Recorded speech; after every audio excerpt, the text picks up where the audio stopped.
안녕하세요. 저는 파혼으로 결혼이 엎어진 예비 신부입니다. 사연을 써보는 건 처음이라 구색에 맞게 잘 쓸 수 있을지 모르겠어요. 그저 제 이야기를 하다 보면 흐름에 따라 잘 들려드릴 수 있지 않을까 생각합니다. 시간이 되신다면 저의 941생 파혼 스토리 좀 들어보고 가셔요. 제 직업은 원래 육상 선수였습니다. 한참 활동했을 때는 제 입으로 말하기 민망하지만 날아다녔었죠. 그런데 육상 선수 자체가 아무리 관리를 하더라도 나이란 무기가 가장 파격적이라 수명이 길지 못합니다. 저도 당연히 나이를 1살, 2살 먹어가면서 체력적으로 무리가 찾아왔어요. 나이도 있고 무릎 건강 문제 때문에 어쩔 수 없이 30대 초반 나이로 은퇴를 하게 되었죠. 누구나 운동선수라면 한계적인 부분 앞에서 결국 멈춰서야 하는 순간을 맞게 되는데요. 그 시기는 가장 허무한 순간이면서 새 출발하는 시작점이기도 합니다. 그래서 혼자보단 주변 사람들의 응원이 좀 많이 중요해요. 그럴 때 제 곁에 남편이 있었습니다. 저는 운동 수명 다 되었다고 슬럼프를 맞는 것이 싫어서 바로 필라테스 자격증을 준비했거든요. 덕분에 슬럼프를 나름 잘 극복하고 이겨냈는데 필라테스를 차리고 예비 신랑을 만나면서 제 안에 남은 결핍까지 모두 채울 수 있었어요. 예비 신랑은 제가 차린 센터와 같은 건물층에 있던 개인 병원의 물리치료사였습니다. 출퇴근길에 잘 마주쳤는데 예비 신랑이 어느 날 저에게 대놓고 관심 있다고 연락처를 묻더라고요. 처음엔 거부감이 들어서 거절했지만 그 뒤로 예비 신랑이 부담스럽지 않게 다가와줘서 만나게 되었어요. 대화를 나누는 건 그리 어색하지 않았습니다. 저도 예비 신랑도 서로 몸을 치료하는 목적으로 사람을 상대하는 직업이라서 나눌 대화 주제는 많았죠. 오히려 일적인 대화로 시작을 하니 더 자연스러웠고 그게 제가 예비 신랑을 좋게 볼 수 있도록 마음을 열어줘서 인연으로 닿게 되었습니다. 예비 신랑은 운동을 했던 저의 선수 생활 얘기에 진심으로 존경심을 표현하기도 했어요. 심지어 제가 국가대표였다고 하니까 저를 한 번씩 연예인 생각하듯 사람들한테 자랑하곤 하더라고요. 그런 예비 신랑의 모습이 귀여웠습니다. 제가 비록 은퇴를 했음에도 예비 신랑은 저를 영웅으로 치켜 세워줬는데요. 그럴 때면 저는 본의 아니게 그리운 과거를 아름답게 추억하곤 했어요. 예비 신랑의 긍정적이고 밝은 에너지가 저의 심심했던 미래까지 환하게 비추는 느낌이라서 결혼도 조심스레 생각해 보았습니다. 이건 예비 신랑도 마찬가지였는지 예비 신랑이 어느 날 제게 먼저 프로포즈를 하더라고요.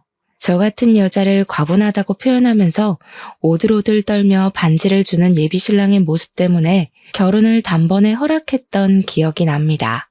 결혼을 약속한 사이가 되자마자 저와 예비 신랑은 더 가까운 사이가 되었습니다.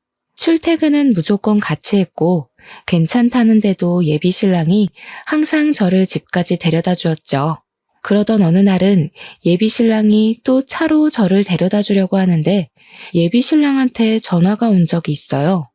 제가 발신자를 살짝 봤는데 예비 시모더라고요. 예비 신랑은 저한테 양해를 구하고 안전벨트를 매기 전 전화를 받았습니다. 너 그 아가씨 집까지 갔다가 올 거니? 내가 혹시나 해서 전화했더니 잘했네. 오늘은 안 된다. 엄마가 급히 너랑 갈 데가 있어. 시간 없으니까 얼른 와. 그 아가씨 꼭 데려다 줘야 하는 거 아니잖아. 차 안이 조용하다 보니까 수화기 너머로 목소리가 대강 들렸습니다. 일단 무슨 일인지 자세히는 모르겠지만 시모가 비상 상황인 것 같다는 느낌은 있었어요. 평소 이런 적이 없었고 또 목소리가 굉장히 다급했거든요.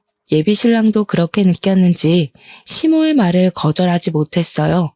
저는 눈치껏 예비 신랑 전화가 끊기자마자 괜찮다고 작별 인사를 했습니다. 예비 신랑은 끝까지 미안해하면서 자리를 떴어요. 그리고 다음날 시모가 예비 신랑을 그렇게 다급히 불렀던 이유는 다름 아닌 경비실에 맡겨진 택배 때문이었다고 했습니다. 시모가 들기엔 무거운 택배이긴 했지만 예비 신랑 말로는 급한 택배가 아니었다고 하더라고요. 실제 시모도 택배를 받아보고서 급했던 택배랑 착각했다는 겁니다.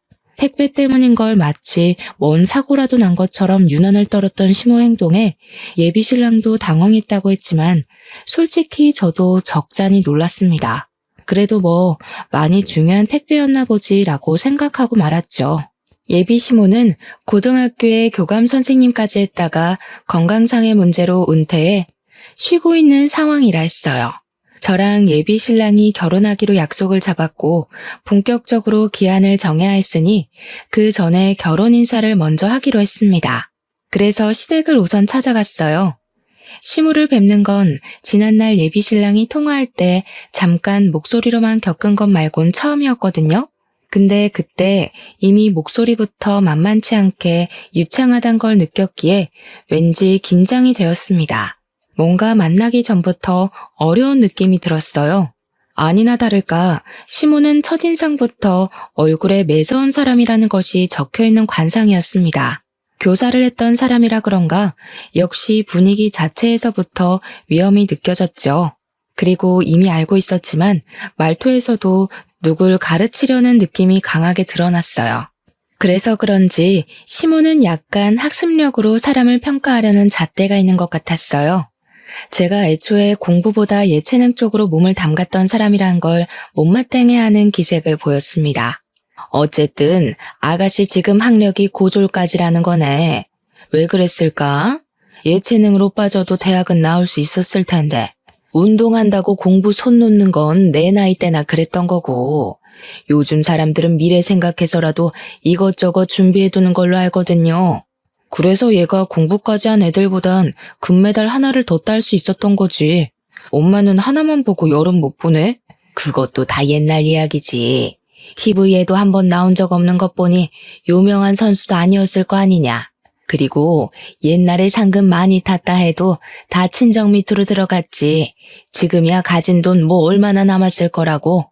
엄마가 몰라서 그렇지. 매달 상금 무시하면 안 돼. 그리고 지금 하고 있는 필라테스 센터도 우리 병원 여직원들 거의 다 등록해서 완전 매출 보장 상태라고. 예비 신랑이 저를 자랑스럽게 얘기를 해도 시모는 탐탁지 않은 태도를 일관했습니다. 오히려 예비 신랑의 생각을 꺾으려고 일부러 더 안 좋은 말로 반박하는 것 같았어요. 제가 눈앞에 있는데도 서슴지 않게 경우 없는 말을 내뱉었죠. 거기서 예비 신랑이 능청스럽게 제 편을 들어주면서 치켜 세워주지 않았다면 분위기가 정말 이상해졌을 만큼 시모는 첫 대면부터 솔직했습니다. 시모 말투는 앞서 말했듯이 교사처럼 가르치는 듯한 느낌이 강했는데요. 예비 신랑이 잠깐 자리를 비운 사이 제가 어색한 분위기 좀 깨보려고 시모한테 조심스레 말을 걸었거든요. 어머님 마음에 제가 어떻게 보이실진 모르겠지만 학력 낮은 것과 별개로 저 정말 열심히 살아왔거든요. 한 번도 학력 때문에 무식하단 소리 들어본 적 없어요. 결혼 허락만 해주시면 증명해 보일게요. 시모는 제 말을 잠자코 듣더니 처음 뱉은 말이 말을 놓겠다는 대답이었습니다. 그리고는 본격적으로 자기 주장을 더 황당하게 밀어붙였죠. 욕심만 있다면 패기 정도는 누가 못 부리겠니? 나는 우리 아들이 이상한 데 장가가는 거 원치 않아. 그러려고 뼈 빠지게 돈 벌어서 키운 거 아니거든. 그러니까 언제든지 네가 내 기준에 맞지 않는다고 생각하면 내 아들 의사와 상관없이 헤어지는 거야. 알겠니? 이미 자기가 결정하고 제게 통보하는 시기였습니다. 시모의 제안에 어안이 벙벙했던 저는 대답까진 못 해드렸어요. 예비 신랑이 자리에 같이 있을 때만 해도 그런 소리 안 하더니 저를 대놓고 떼어놓으려는 게 보여서 말문이 막혔어요. 우선 부모님 두 분이 학원 하신다고 했지? 학교 선생님도 아니고 일개 학원 강사면 겨우 먹고 살 정도겠구나. 아쉽지만 일단 사돈 자리는 탈락이네. 상견례는 다른 부분까지 차차 알아보고 결정하마. 시모는 애초에 제 대답 따위 필요 없었던 겁니다. 자기 할 말만 내뱉고 바로 일어나더라고요. 그리고는 주방으로 가버렸어요. 거기서 제가 뭘 할 수 있는 게 없어서 앉아 있었던 것도 있지만 어처구니 없어서 앉아 있었던 것도 있었어요. 저희 부모님더러 탈락이라 평가를 했다는 게 너무 기분 나쁘고 어이없었습니다. 그걸로 모자라 차차 알아본다는 건 또 무슨 소리지 싶었어요. 뭔가 선생 대 학생으로 평가받는 기분 같아서 감정이 확 상하더라고요. 아무리 시모가 어른이라지만 저도 성인이거든요. 이곳은 학교가 아니고 사회잖아요. 사회에 나오면 적어도 서로에 대해 기본적인 예의는 지켜야 하는 거 아닙니까? 어떻게 선생이었다는 사람이 그런 기초적인 지식을 더 모르는 건지 모르겠더군요. 아무튼 그래서 시모는 결혼을 반대한다는 건지 아니라는 건지 애매모호한 느낌만 주었습니다. 그 상태로 예비시댁을 나왔어요. 시댁을 나오고 제가 표정이 안 좋으니 예비신랑이 제게 당연히 물어왔습니다. 예비신랑도 어느 정도 자기 엄마가 제게 예의 없게 굴었다는 걸 알고 있더라고요. 우리 엄마가 좀 까칠하지. 말은 저렇게 해도 마음은 따뜻하신 분이야.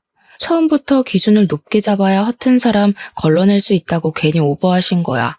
그러니까 너무 겁내지 마. 아마 당신이 감정적으로 안 나와서 엄청 좋게 보고 계실걸? 이런 것도 칭찬이라고 하는 건지 모르겠더군요. 예비신랑은 자기 없을 때 시모가 제게 어떤 말로 돌직구를 날렸는지 몰라서 이런 태평한 소리를 하는 거였습니다. 저는 굳이 저 혼자 소가리를 하고 싶지 않았습니다. 제가 아직 결혼을 한 것도 아니었고 예비 시모의 일이면 예비 신랑도 알고 있어야 된다고 생각했거든요. 그래서 예비 신랑이 자리를 비웠던 딱 그때의 사실만 얘기를 했어요. 그랬더니 예비 신랑이 뜬금없이 하하 웃더라고요.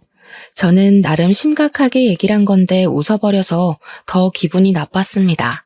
엄마가 또 옛날 습관 못 버리고 그랬나 보네. 엄마한테 그런 선생 같은 말투가 고질병 같은 거거든. 너처럼 오해하는 사람들이 많아. 근데 절대 신경 쓸 것 없어. 말 그대로 오해니까. 오해? 나는 지금 어머님 말투를 뭐라 하는 게 아니라 내용을 갖고 따지는 거야. 어머님이 우리 부모님더러 사돈 자리는 탈락이라는 소리를 했는데 그게 그냥 웃고 넘겨야 되는 습관이라고? 기분 나빴으면 미안. 나는 엄마가 이러는 거 워낙 익숙해서 몰랐어. 불편했어? 엄마한테 사과하라고 말할게. 예비신랑은 뒤늦게야 진지한 제 표정을 보곤 자기가 시모한테 잘 얘기해서 오해 풀 수 있도록 하겠다고 했습니다. 다시는 이런 말실수 나오지 않도록 조심시키겠다는 말도 했죠. 예비신랑이 어련히 잘 알아서 할 거라고 생각했어요. 그런데 며칠 뒤였습니다. 어느 날 연락도 없이 시모가 제가 일하는 곳으로 찾아온 겁니다. 시모랑 안면을 튼 사이인 건 맞지만 그래봤자 결혼 인사 때문에 찾아가서 겨우 한 번 봤던 것이 다였어요. 시모가 이렇게 연락도 없이 제 직장을 들이닥칠 만큼 가까운 사이가 아니란 말씀을 드리려는 겁니다. 그래서 제가 당황해도 무척 당황했죠. 시모가 어떻게 찾아왔을까? 갑자기 왜 찾아왔을까? 그런 걸 급하게 머리 굴려 생각해보면 전부 예비신랑의 존재가 걸렸어요.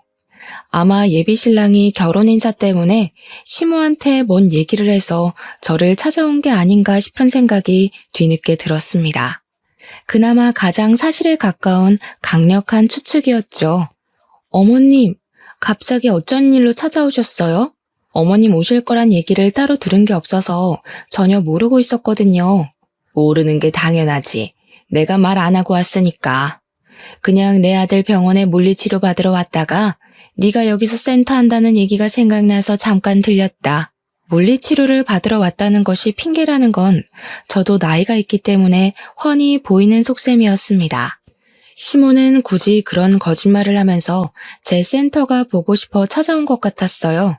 저와 말을 주고받으면서도 노골적으로 제 센터를 쓱 둘러보는 느낌이 있더라고요.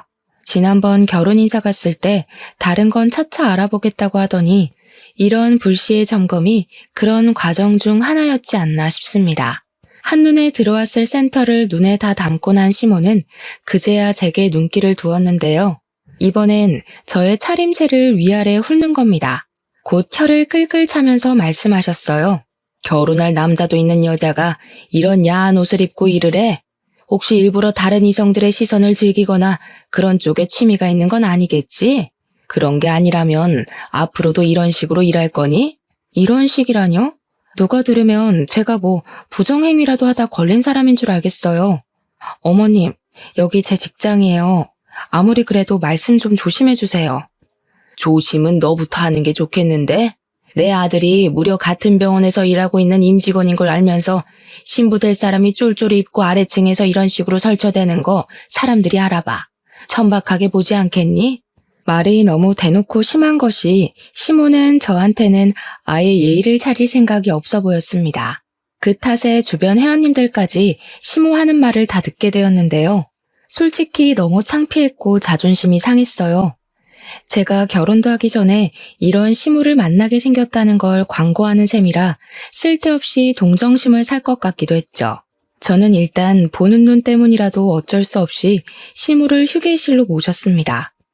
어머님이 어떤 기분으로 그런 소리 하셨는지 이해해 줄 수 있는데요. 좀 좁게 충고하실 수도 있는 거 아닌가요? 그래도 겨우 두 번째 보는 거면 초면이나 다름없는데 너무 매너가 없으시네요. 넌 젊은 애가 왜 이렇게 눈치가 없니? 내가 왜 이러는 것 같은지 모르겠어. 눈치라도 있으면 그나마 덜 민망하게 헤어질 수 있으려나 했는데 역시 남들보다 머리 굳은 지가 오래돼서 그런가 보네. 시모가 딱 그 말을 하면서 저를 새초롬하게 째려보는데 저는 그 순간 알아챘어요. 시모는 우리 결혼을 처음부터 반대했다는 것을요. 애초에 제가 운동을 했었다는 이유만으로 저를 며느리로 드릴 생각이 아예 없었다는 것을요.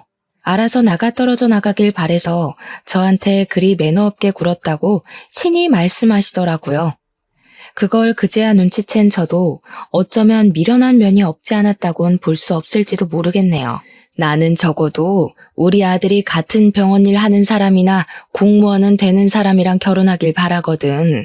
요즘 세상에 가방끈이 길고 짧은 건 상관없다고들 하는데 난 교감까지 해봤잖아.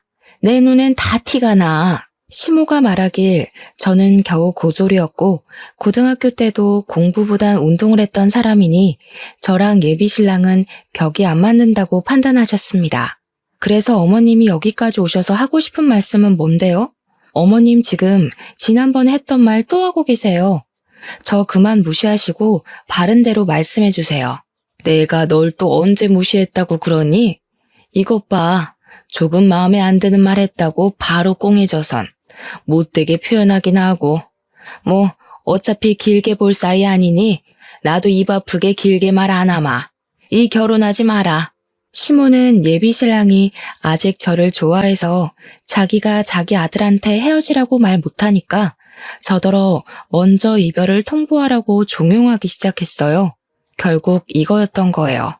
그날 제 센터를 찾아온 이유도 제가 어떤 일을 하는지 어떻게 일을 하는지 점검하러 왔다기보단 결혼 반대가 본 목적이었던 거죠.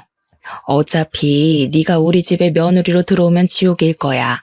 내 아들은 내 말이면 결국 거역 못하는 애고 나는 널 절대 며느리로 인정 안 할 거거든.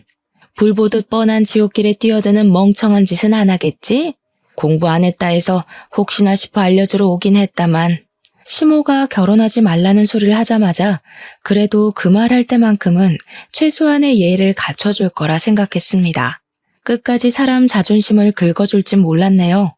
시모는 저더러 잘 알아들었을 거라 생각한다면서 자리에서 일어나더니 웬만하면 자기 아들 눈에 안 걸리는 게 좋을 것 같다고 여유되면 자리를 옮기란 말도 하더군요. 그리곤 센터 나가셨습니다. 저는 배웅도 안 해드렸네요. 어이가 없어서 한동안 열이 받아 앉아 있었어요. 바로 예비신랑한테 전화해서 방금 시모와 있었던 일을 다 털어놓았습니다.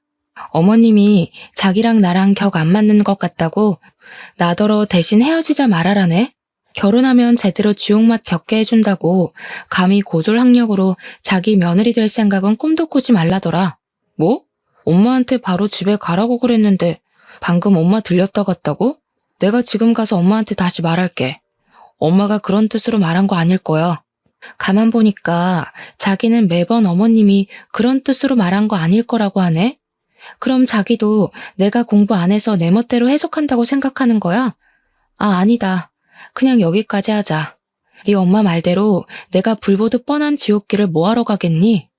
시모 말대로 예비신랑은 시모 말을 따를 수밖에 없는 사람 같았어요. 자기 엄마가 교사니까. 은연중에 자기 엄마가 틀린 말을 했을 리 없다는 생각을 전제로 깔고 있는 것 같았습니다. 그게 시모를 컨트롤 못하는 것과 같은 맥락이겠죠.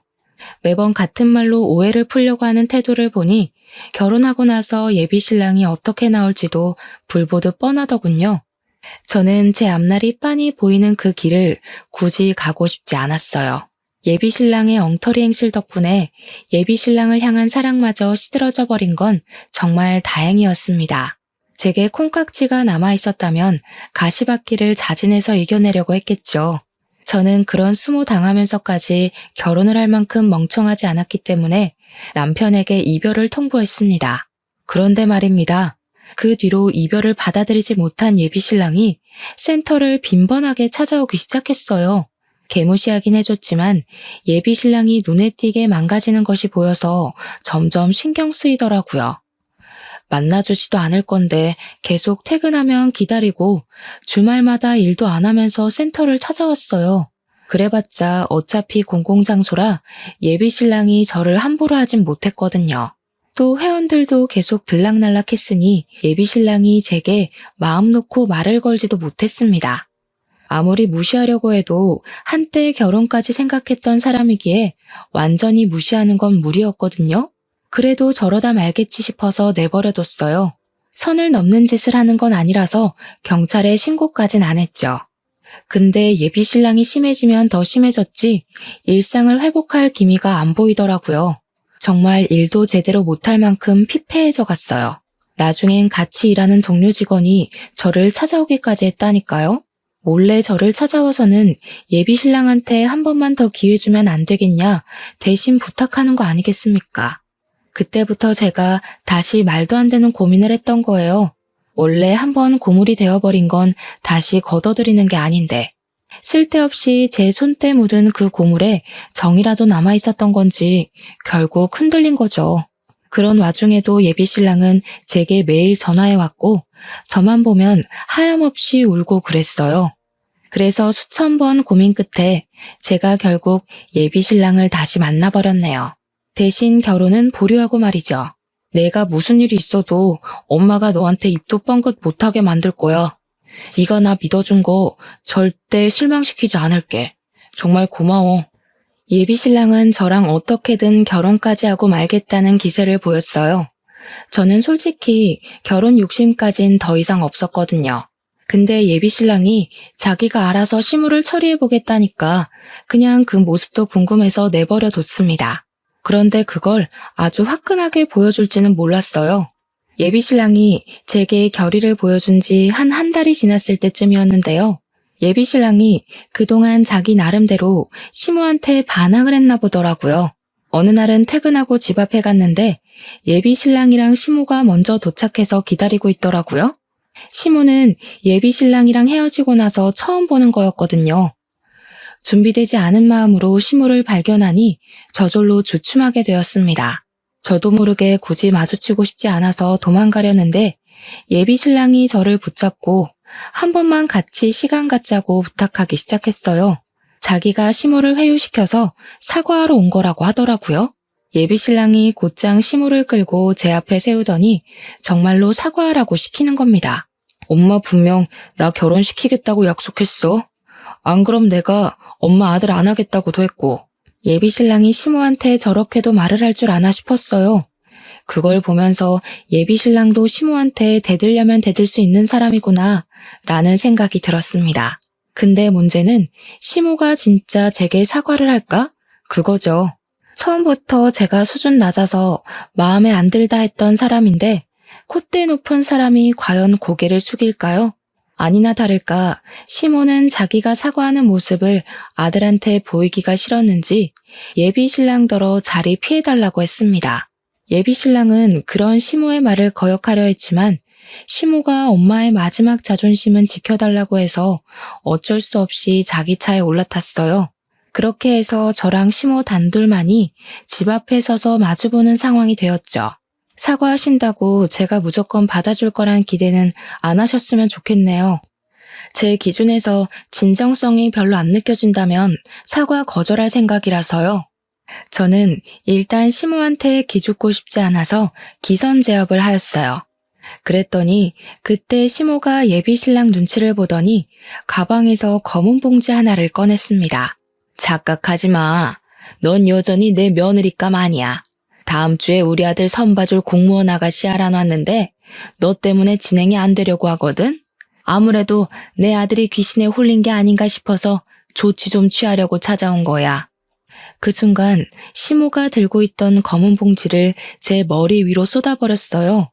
봉지 안에 든 내용물은 다름 아닌 굵은 소금이었습니다. 그것은 제 머리부터 옷 안까지 침범하여 순식간에 살갗을 따갑게 만들었어요. 정말 머리에 망치를 맞았다는 기분이 그런 기분이지 않나 싶더라고요.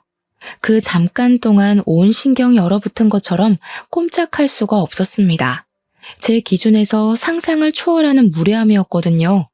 조금 뒤늦게야 정신을 차린 저는 결국 참지 못하고 시모가 들고 있는 가방을 빼앗아 버렸어요. 제가 둘러쓴 소금과 우리 집 앞에 쏟아진 소금을 전부 다 주워 담기 시작했습니다. 그러자 시모가 놀라서 자기 가방을 뺏으려고 하더군요. 저는 그런 시모를 밀어내며 시모 가방 안을 악착같이 소금으로 범벅했어요. 야, 뭐 하는 짓이야? 이 명품이 얼마짜린 줄 알고 이래? 기스 난다고. 당장 안 내놔? 왜요? 남의 집에 쓰레기를 가져왔으면 도로 가져가야지. 여기 안에 쓰레기밖에 없어서 쓰레기통인 줄 알았는데 명품은 무슨? 주인이 쓰레기면 명품도 이렇게 쓰레기밖에 안 되는 거라고요. 시모는 제 손에 들린 가방을 뺏으려 했고 저는 뺏기지 않으려 사투를 벌이는 사태가 벌어졌습니다. 그때 제가 어느 시점에서 가방을 놔버렸어요. 그러자 시모가 보기 좋게 발라당 넘어져 버리더군요. 그 꼴에 대고 제가 남은 소금 싹 다 가져가라고 친히 손으로 퍼다 시모한테 전부 뿌려줬습니다. 나도 당신 며느리 할 생각 없는데 만약 재수없게 며느리가 된다면 그쪽을 영원히 불행한 시어머니로 한번 만들어줘 볼까 했거든? 똥 밟았다 생각하기 싫으면 내 눈앞에 다신 나타나지 마세요. 마지막 경고예요. 우리의 소란을 알고서 뒤늦게 차에서 내린 예비신랑은 사태의 심각성을 보고서 경악을 금치 못했습니다. 그리곤 바로 넘어져 있는 자기 엄마한테 달려갔어요. 저를 다소 원망스럽게 쳐다보더라고요. 자기야, 우리 엄마가 사과하러 온 거잖아. 아무리 쌓인 게 있어도 이건 아니지. 엄마가 한 발 양보했으면 자기도 똑같이 양보해야 되는 거 아니야? 대체 왜 이렇게 못되신 거야? 아, 그래. 네가 고작 이 정도 안목이란 거 확신할 수 있게 돼서 다행이다. 이제는 고물 재활용 못하겠어. 너도 네 엄마랑 세트로 내 눈에 띄지 마. 발모가지 비틀어버리기 전에. 저는 둘 다 꺼지라고 쫓아내고서 문을 닫아버렸습니다. 다신 찾아오지 말라 했더니 예비신랑이 뒤늦게 제가 아까운지 또 설득하려고 찾아오대요. 꺼지라고 소리치면서 경찰 신고할 거라고 하니까 불이 나게 도망치고는 더 이상 안 찾아오더라고요. 사실 처음 이 결혼이 엎어졌을 때 그대로 마무리를 했다면 그나마 감정만 조금 상한 채로 지나 보냈을 기억이었을 겁니다. 그런데 제가 쓸데없이 게임에 넘어가서 아주 더럽게 엎어진 결혼이 되어버린 거죠. 그건 제 스스로의 업보라고 인정하기에 길게 탓할 생각은 없었어요. 그저 그 사람들과 관련된 모든 인연을 빨리 정리하고 싶었습니다. 출퇴근하다가 어쩔 수 없이 마주쳐야 할 예비신랑 얼굴 보기 싫어서 센터도 한 달 안에 문 닫아버렸어요. 저는 이러한 사정을 친정 부모님한테 빠짐없이 고백했습니다. 친정 부모님은 저의 이야기를 늘 하나의 경험으로 봐줄 뿐 절대 질책한 적은 없었던 분들이라 위로가 되었거든요. 역시나 부모님 두 분 다 제게 잘했다고 해주셨어요. 오히려 상견례까지 못 가 시모 낯짝 한번 마주해보지 못한 걸 아쉬워하셨습니다. 그렇게 저는 잠깐 따끔했을 뿐인 인연에서 발을 빼고 벗어날 수 있게 되었는데요. 센터는 아빠가 학원 건물 1층에 자리 내줄 테니까 거기서 하라고 하더라고요. 사실 초반에 저희 친정 부모님 소개할 때 학원 운영하는 강사라고만 했잖아요. 시모가 무시할 정도로 작은 학원은 아닙니다. 나름 이름 있는 공시학원 2개를 크게 운영하고 있거든요. 그 학원이 있는 건물 2개도 전부 부모님 소유였어요. 저희 친정가족 구성원 중 저만 운동을 한 사람입니다. 제가 운동에 소질이 있다는 걸 부모님께서 미리 알아보시고 몸을 쓰는 진로로 직업을 가질 수 있게 지원해줬던 거예요. 저 말고 저희 친정 부모님 2분은 스카이 명문대를 나왔고요. 하나 있는 친오빠는 외국에서 치대생으로 유학 중이었습니다. 저는 예비신랑과 만나는 기간 동안 이 사실을 굳이 예비신랑한테 알리지 않았어요. 가정사를 얘기해도 그저 적당선으로만 거짓말하지 않고 두루뭉술하게 말했을 뿐이었죠. 왜냐면 부모님이 돈 때문에 움직이는 사람을 별로 안 좋아하기 때문이었어요. 키나 사위가 될 사람이면 나중에 재산도 나눠주게 될 텐데 돈독 오른 사람은 거르고 싶다는 것이 가장 중요한 이유였습니다. 그리고 또 강약약강의 사람들도 안 좋아했는데요. 부모님은 저희 집안이 상대적으로 상대 집안보다 못나 보일 경우 상대 집안에서 어떤 태도로 나오는지를 중요하게 생각하셨습니다. 그때만 해도 제가 예비신랑을 한참 사랑했을 때라서 예비신랑은 강약약강인 집안에서 자란 게 아닐 거다 호언장담했었거든요. 그런데 결혼 인사 가자마자 학력 때문에 제가 개무시를 당했잖아요. 그때 부모님의 낯을 보기가 얼마나 민망했는지 몰라요. 시댁에서 저를 반대하는 이유가 고졸 때문과 운동 경력 때문이란 걸 얘기하는 것도 뻘쭘했습니다. 어쨌든 저는 부모님 학원 건물에서 새로 일을 시작해 좋은 성과를 이루었어요. 한 달 만에 그간 일했던 모든 월 매출에서 최고액을 달성했죠. 병원에서 일했을 때보다 무려 1.5배 높은 성장률이었어요. 학원가라서 학생들의 공부를 방해하는 건 아닌가 걱정했는데 오히려 공시생들에게 운동이 중요한 생활 리듬으로 작용하더라고요.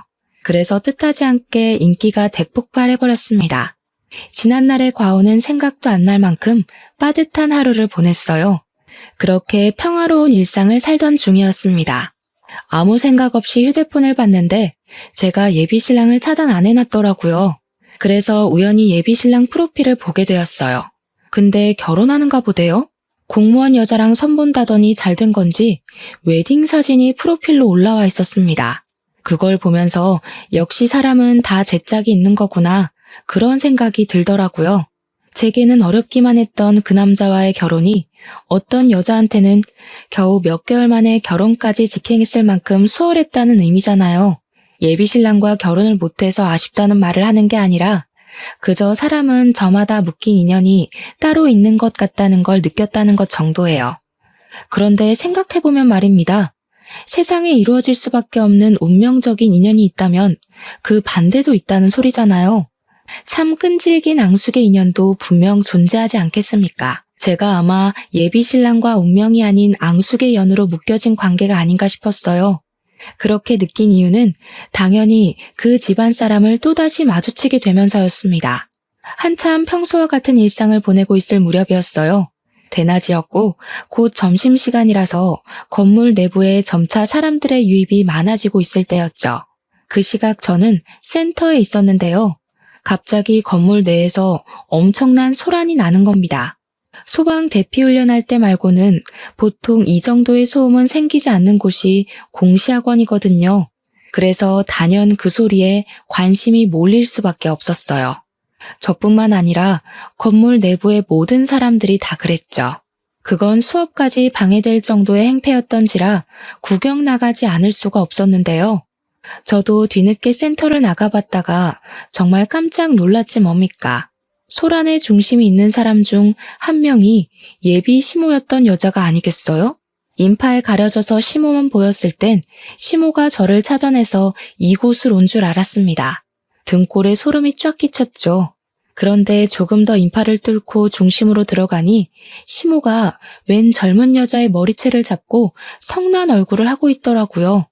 저를 찾아온 게 아니었다는 건 일단 안심이었지만 상황 자체는 여전히 당황스러웠어요.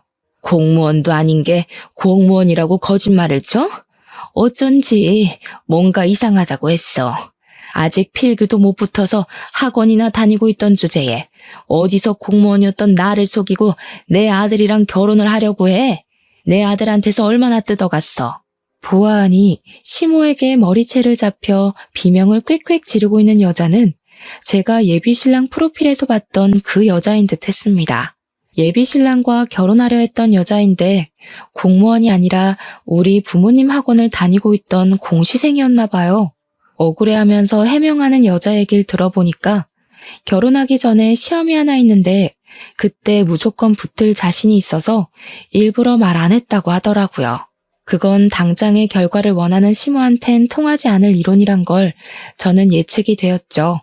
시모는 지난날 제가 일하는 곳을 불쑥 찾아왔던 것처럼 저 여자 다닌다는 직장도 몰래 알아내서 따라왔다가 덜미를 잡은 상황 같았습니다.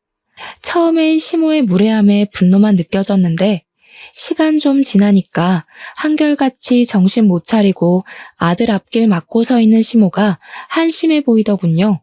저는 그런 시모를 향해서 무의식적으로 혀를 끌끌 차버렸어요. 그 순간 약속이라도 한 듯 시모와 눈이 정통으로 마주쳤죠. 시모가 겨우 3번밖에 안 본 저를 알아보더라고요. 제게 곧장 삿대질하면서 이젠 저를 공격하는 거 아니겠습니까? 아, 너도 여기 다니고 있었니? 이제서야 공부가 아니면 살 길이 없다는 걸 알았나 보지? 보니까 여기가 아주 천박한 인간들 소굴인가 보네. 솔직히 공무원 공부는 1년이면 되는데 여기서 1년 이상 붙어있는 꼴통들 많을 거다. 이럴 시간에 다른 데로 머리 굴려. 지금 남의 업장에 와서 뭐 하시는 거예요? 예나 지금이나 무례하신 건 여전하네요. 젊은 사람들 괴롭힐 힘도 많고 너무 쌩쌩하신 거 아니에요? 할 짓이 없어서 힘이 남아도는 건가? 이것 봐. 배운 게 없으니까 싹수가 아주 바가지잖아. 너는 이미 늙을 대로 늙어서 지금 공부해봤자 그 성질머리 못 고쳐. 타고난 똥통머리를 무슨 수로 고치겠니? 네 부모가 너를 이 모양 이 꼴로 내버려 둔 걸 원망해라. 시모가 제 머리를 자꾸 손가락으로 밀어버리기까지 하길래 저도 참지 않고 시모의 팔을 내쳤습니다. 그래도 보는 눈이 너무 많아서 감히 어른에게 먼저 손찌검을 못하고 있었는데요. 그때 엄마가 나타나서 시모의 뺨을 사정없이 후려쳤어요. 저희 엄마야 그 건물의 주인이었고 그 학원의 원장이었으니 얼굴 모르는 사람이 없었는데 그런 과감한 행동을 해버려서 저뿐만 아니라 다들 놀란 상황이었습니다. 아, 우리 딸 시모 될 뻔했다던 분이신가 보네요. 그때 우리 딸한테 소금 부었다고 들었는데 꼭 한번 뵙고 싶었거든요. 제가 바빠서 뒷조사할 시간이 없어서 이제야 인사드려요. 저는 미처 소금을 준비 못해서요. 똑같이 따끔거릴 테니까 쌤쌤으로 하죠. 뭐야? 딸? 당신이 이 아가씨 부모야? 어쩐지 밑도 끝도 없이 천박하게 손부터 올린다 했다. 부모가 이 모양이니 자식 새끼도 개념 없는 짓 하고 다니지. 보나마나 그쪽도 어디 중졸이나 고졸이죠? 아, 국민학교로 끝인가? 시모는 얻어맞고도 뭐가 그리 당당한지 우리 엄마 앞에서 하하호호 열심히도 비웃고 있었습니다. 그런데 앞서 말씀드렸다시피 건물 이용자 중에서 우리 엄마를 모르는 사람들은 거의 없어서 다들 시모가 하는 말에 오히려 더 수군거릴 뿐이었어요. 스스로 조롱거리를 자처하고 있는 시모를 보면서 저도 웃음이 나오더군요. 네, 잘 물으셨네요. 당신이 일개 학원 강사라고 무시했던 여기 학원 원장입니다. 그쪽 어떻게 생겨먹었나 상견례 못해서 많이 아쉬웠어요. 근데 남의 건물에서 이렇게 꼴불견으로 나타날 줄은 몰랐습니다. 시모는 우리 부모님 학원 규모를 얼마 정도로 생각했는진 모르겠는데 일단 눈으로만 훑어도 학원 크기가 소규모는 아니니 좀 당황하는 눈치였어요. 그걸 엄마도 아는 건지 대답 못하고 있는 시모에게 마지막 한 방을 먹여버리시더라고요. 참, 고맙다는 인사 꼭 드리고 싶었어요. 하마터면 우리가 건물 하나 날릴 뻔했잖아요. 저희가 딸 결혼하면 선물로 건물 명의 넘기려 했거든요. 그런데 사위될 집구석이 영 개판이란 걸 결혼시키기 전에 보여주셨으니 저희한텐 은인이나 다름없으십니다. 뭐라고요? 건물? 지금 이 건물이 그쪽 거라도 된다는 말이에요? 사람을 놀리는 것도 정도가 있지 건물주는 뭐 아무나 하는 줄 알아요? 아무나 못하죠. 그러니까 그쪽은 겨우 교감선생 자격 하나 달았었다고 기세등등해서 까불고 다니는 것밖에 못하는 거예요. 여기 학생들 보고 꼴통이라 소리칠 시간에 그쪽 마인드가 똥통은 아닌지 꼭 돌아보셨으면 하네요. 고작 공무원 며느리 하나 얻겠다고 건물주 며느리를 놓쳤다는 사실을 뒤늦게 자각한 시모는 끝내 사색이 되어버렸습니다. 그리곤 이제 왜 저더러 그 중요한 사실을 숨겼냐고 원망하길래 엄마가 결국 경찰에 신고해버렸어요. 시모는 경비원과 경찰에 의해서 그대로 건물에서 쫓겨났습니다. 그리곤 그 이후 시모가 뻔뻔하게도 예비 신랑을 데리고 우리 집을 몇 번 찾아오더라고요. 초면에도 들려준 적 없던 상냥한 목소리로 계속 얘기 한번 나누자고 조르는 거 아니겠습니까? 이미 미련 따위 없던 저는 마냥 귀찮아서 결국 이사를 가버렸어요. 그랬더니 시모가 이젠 부모님 건물로 찾아오기 시작하더라고요. 구질구질하게 왜 이러세요? 안 어울리니까 제발 하던 대로 하고 사세요. 이제 와서 높은 콧대 깎는다고 뭐가 달라지겠어요? 교감 아줌마는 건물주 며느리까지 품을 그릇이 안 되는 사람인 거예요. 그러니까 자존심에 딱 맞는 공무원 아가씨나 더 발굴하러 다니시라고요. 저는 바로 경찰한테 신고해서 접근 금지 신청을 때려버렸습니다. 돈으로 혼을 내줘야 정신을 차리니 그것 또한 문제인 사람들이더군요. 어쩌다가 그런 똥을 밟아버렸는지 모르겠지만 다행히도 이래저래 잘 털어냈네요. 그 사람들도 물론 앞으로 새로운 사돈 집안을 또다시 만나게 될 수도 있겠죠. 제발 대접받고 싶으면 먼저 대접하길 바란다고 얘기해주고 싶습니다. 제 이야기 잘 들어주셨나요? 저도 사연을 올릴 수 있는 경험해봐서 뜻깊은 시간이었습니다. 이 시간 즐거웠고 들어주신 청취자분들께 진심으로 감사 인사드립니다.